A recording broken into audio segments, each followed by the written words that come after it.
Questa sera siamo a Villa dei Vescovi per raccontare un progetto che potrebbe essere un progetto veramente esemplare, che racconta un processo di creazione e di incontro tra un artista, Alfred Agostinelli, e un'azienda che è Culturactive.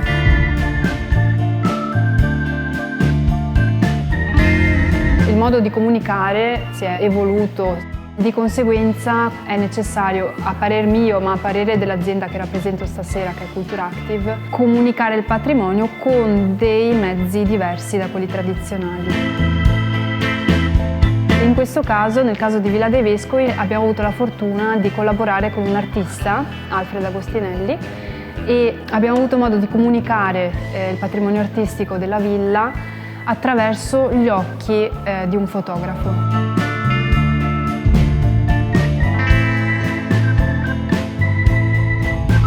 Sono Alfred Agostinelli e ho curato la parte artistica del progetto. Il mio obiettivo è stato quello di riuscire a creare un racconto e allo stesso tempo un percorso di visita alternativo per Villa dei Vescovi.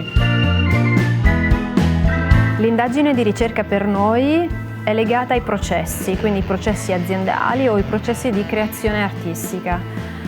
L'evento, il progetto finale, diciamo, quindi la mostra, la performance, ci serve per leggere questi processi. Il nostro interesse è quello di ibridare questi percorsi, quindi quello che viene dato per scontato nel mondo aziendale piuttosto che nel mondo artistico. Entrambi cercano un risultato, ma trovano strade e soluzioni differenti. Quindi noi stiamo cercando di metterli insieme in modo tale che un processo arricchisca l'altro per poi magari trovare sempre nuove soluzioni, quindi nuove strategie di crescita e di rinnovo. I temi principali della narrativa sono stati il rapporto tra Venezia e la campagna veneta e le vie d'acqua che collegano Venezia con la campagna del Veneto.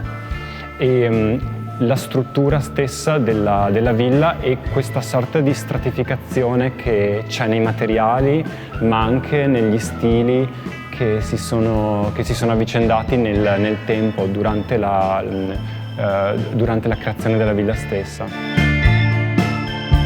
Secondo me innovazione è anche questo, è una sinergia, è creare qualcosa di nuovo, qualcosa di bello, mettendo insieme passioni diverse, teste diverse, ambienti diversi, e è forse proprio grazie alla diversità che si crea la bellezza più intensa.